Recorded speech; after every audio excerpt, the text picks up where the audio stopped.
grounds as the first president to address a joint session of the oldest lawmaking body in all of the Western Hemisphere, the Virginia General Assembly. Congratulations.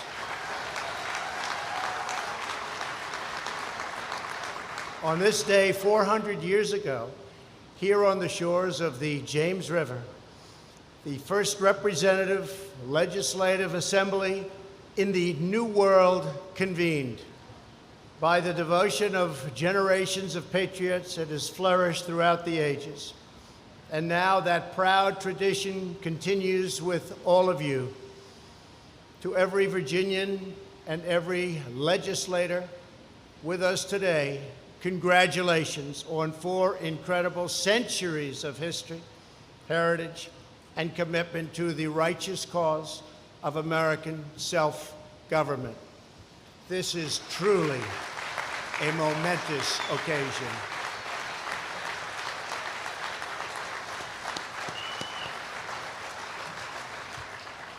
I want to thank the Governor of Virginia for inviting me to speak at this very important event. And with us this morning are many distinguished guests and officials from across the Commonwealth, including Lieutenant Governor Justin Fairfax. Thank you very much.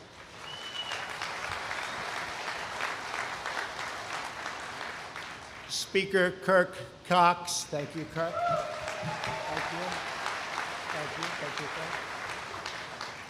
Senate Majority Leader Tommy Normant. Thank you. Thank you. Tommy. Thank you. And members of the host and other federal, state, local, and tribal leaders, all with us today. Thank you very much.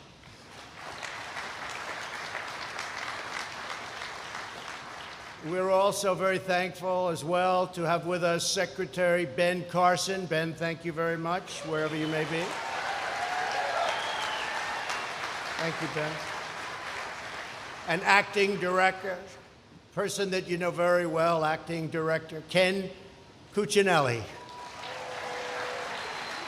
Spent a lot of time with you folks and has a lot of respect for you. And the terrific people at the Department of the Interior and the National Park Service. I want to thank you all for being here with us. It's a great honor. I also want to recognize everyone at American Evolution and the Jamestown Settlement, the Jamestown-Yorktown Foundation, the Jamestown Rediscovery Project, and Preservation Virginia. Thank you very much. What a great job you do. Thank you. The fact is that each of you has helped protect and preserve our national treasures here at Jamestown, and it's a great debt. We owe you a great, great debt. Thank you. What a job. On this day in 1619, just a mile south of where we are gathered now, 22 newly elected members of the House of Burgesses assembled in a small wooden church. They were adventurers and explorers, farmers and planters, soldiers, scholars, and clergymen.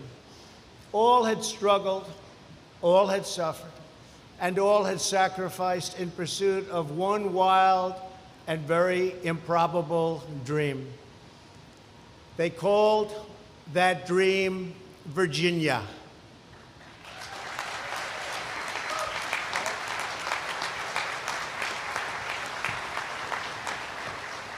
It had been only 13 years since 3 small ships, the Susan Constant, the Godspeed, and the Discovery, set sail across a vast ocean. They carried 104 settlers to carve out a home on the edge of this uncharted continent. They came from God and country. They came in search of opportunity and fortune, and they journeyed into the unknown with only meager supplies, long odds, and the power of their Christian faith. Upon reaching Cape Henry at the mouth of the Chesapeake Bay in 1607, a long time ago, the first men of the Virginia Company erected a cross upon the shore. They gave thanks to God and asked his blessing for their great undertaking. In the months and years ahead, they would dearly need it. The dangers were unparalleled. The Jamestown settlers arrived in America amid one of the worst droughts in over 7 centuries. Of 104 original colonists, 66 died by the year's end. During the third winter, known as the starving time, a population of up to 500 settlers was reduced to 60. By spring, those who remained were in search of whatever they could get to survive, and they were in dire trouble. They left Jamestown deserted. They just sailed away, never to come back. But they had not gone far down the James River when they encountered the answer to their prayers, ships bearing a year's worth of supplies and more than 300 new settlers. As we can see today on this great anniversary, it would not be the last time that God looked out for Virginia. Together, the settlers forged what would become the timeless traits of the American character. They worked hard, they had courage and abundance, and a wealth of self-reliance. They strived mightily to turn a profit. They experimented with producing silk, corn, tobacco, and the very first Virginia wines. At a prior settlement at Roanoke, there had been no survivors, none at all. But where others had typically perished, the Virginians were determined to succeed. They endured by the sweat of their labor, the aid of the Powhatan Indians, and the leadership of Captain John Smith. As the years passed, ships bearing supplies and settlers from England also brought a culture and a way of life that would define the New World. It all began here. In time, dozens of brave, strong women made the journey and joined the colony. And in 1618, the Great Charter and other reforms established a system based on English common law. For the first time, Virginia allowed private land ownership. It created a basic judicial system. Finally, it gave the colonists a say in their own future, the right to elect representatives by popular vote. With us today, in tribute to that English legal inheritance, is the former clerk of the British House of Commons, Sir David Natzler. Thank you, David.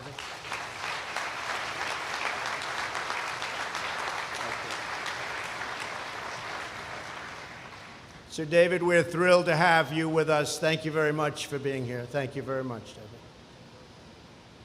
At that first American Assembly in 1619, the weather was so hot that one legislator actually died. Mercifully, the session was cut very short. But before adjourning, the Assembly passed laws on taxation, agriculture, and trade with the Indians. With true American optimism, the Assembly even endorsed a plan to build a world-class university in the still rugged wilderness. It was a vision that would one day be fulfilled just miles from here at one of America's earliest educational institutions, the esteemed College of William and Mary. Great place.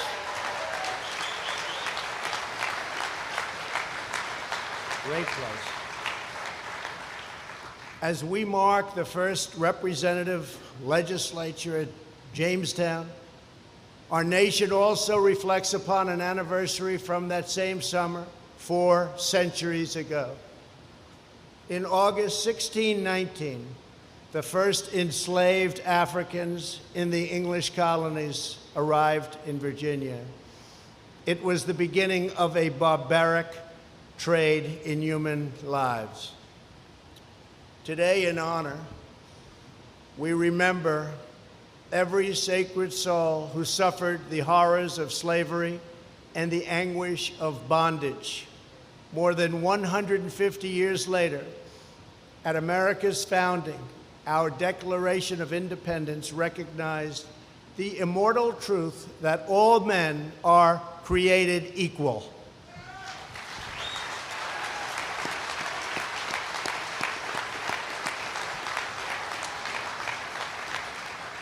Yet it would ultimately take a civil war, 85 years after that document was signed, to abolish the evil of slavery.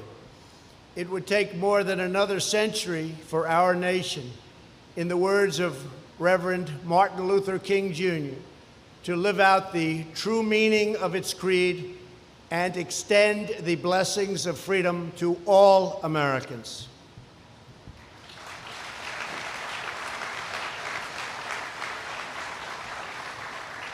In the face of grave oppression and grave injustice, African Americans have built, strengthened, inspired, uplifted, protected, defended, and sustained our nation from its very earliest days. Last year, I was privileged to sign the law establishing a commission to commemorate the arrival of the first Africans to the English colonies and the 400 years of African American history that have followed. That was an incredible day. That was an incredible event. Today, we are grateful to be joined by that commission's chairman, Dr. Joseph Green. Thank you, Dr. Green, please.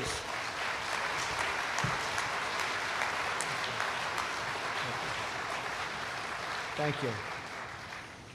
Thank you very much, Dr. Green. In the decades that followed that first legislative assembly, the democratic tradition established here laid deep roots all across Virginia. It spread up and down the Atlantic coast. One fact was quickly established for all time. In America, we are not ruled from afar. Americans govern ourselves, and so help us God, we always will.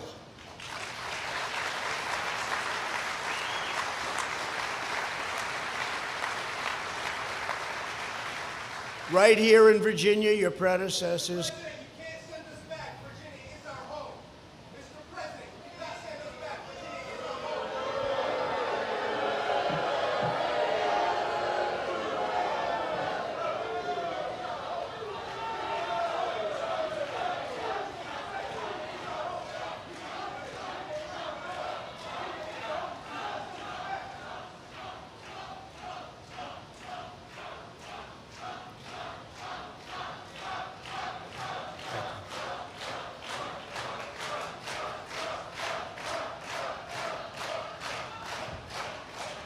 Thank you very much. Thank you. Right here in Virginia, your predecessors came to Williamsburg from places you all know very well.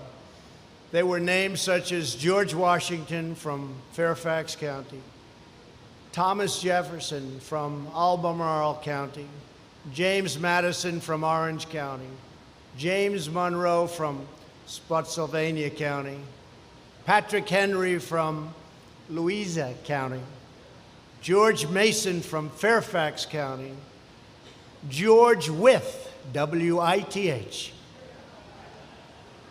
It's a great name.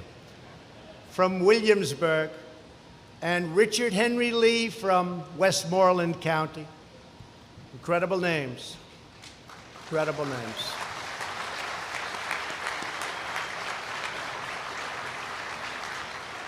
Self-government in Virginia did not just give us a state we love. In a very true sense, it gave us the country we love, the United States of America. So true. Thank you very much.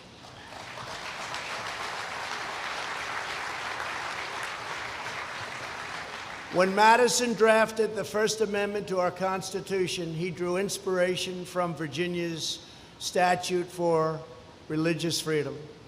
As John Adams wrote in Philadelphia just before the adoption of the Declaration of Independence, We all look up to Virginia for examples. Great. That's great.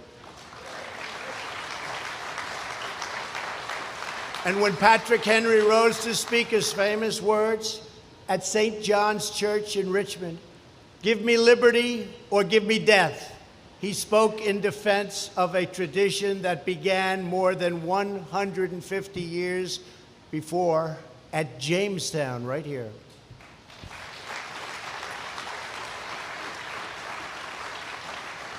It was a heritage those patriots would fight a long war of independence to defend, and it is a heritage that countless Americans have fought and died for to secure in all of those centuries since. In our time, we must vigorously defend those cherished democratic traditions that have made our beloved republic the envy of the entire world. And it still is, as much as ever before, and maybe more. Our hard-won culture of self-government must be nourished, protected, and constantly preserved. That is why we must speak out strongly against anyone who would take power away from citizens, individuals, and state governments such as yours.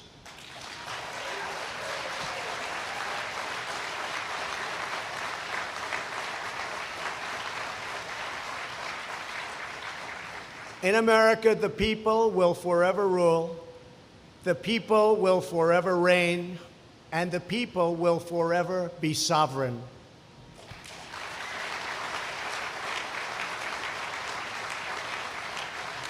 From the first legislative assembly down to today, America has been the story of citizens who take ownership of their future and their control of their destiny. That is what self-rule is all about. Everyday Americans coming together to take action, to build, to create, to seize opportunities, to pursue the common good, and to never stop striving for greatness.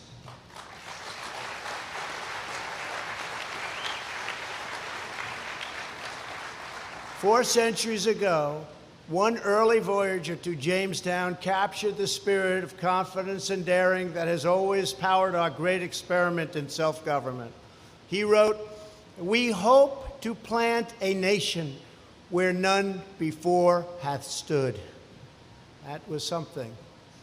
In that hope, the men and women of Jamestown achieved success beyond anything they could possibly have imagined. They started the nation that settled the wilderness, won our independence, tamed the Wild West, ended slavery, secured civil rights, invented the airplane, vanquished the Nazis, brought communism to its knees, and placed our great American flag on the face of the moon.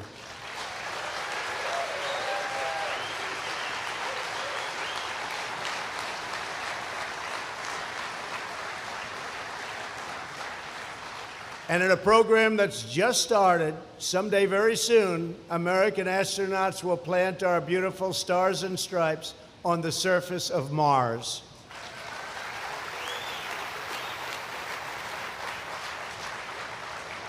But among all of America's towering achievements, none exceeds the triumph that we are here to celebrate today. Our nation's priceless culture of freedom, independence, equality, justice, and self-determination under God.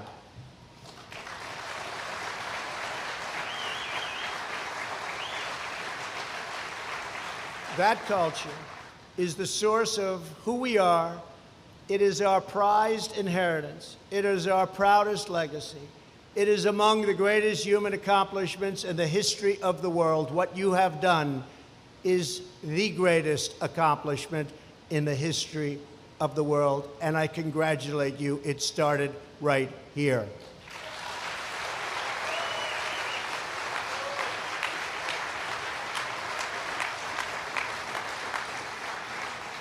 Now we must go bravely into the future, just as those bold explorers first ventured into this majestic land.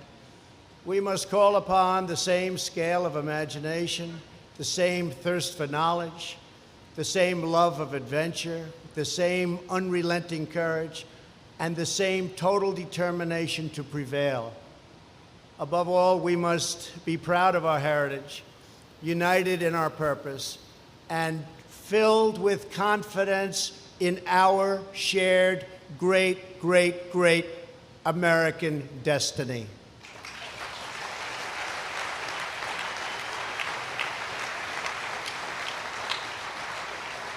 For in America, no challenge is too great, no journey is too tough, no task is too large, no dream is beyond our reach. When we set our sight on the summit, nothing can stand in our way. America always gets the job done.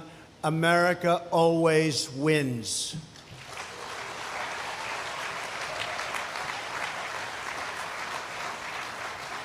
That is why, after 400 years of glorious American democracy, we have returned here to this place to declare to all the world that the United States of America and the great Commonwealth of Virginia are just getting started.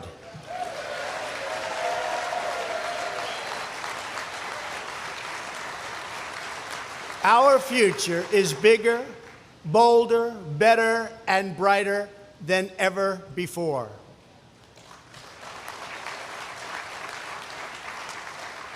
It's been a great honor for me to be with you this morning. I'd like to thank you. God bless you. God bless Virginia, and God bless America. Thank you very much, everybody.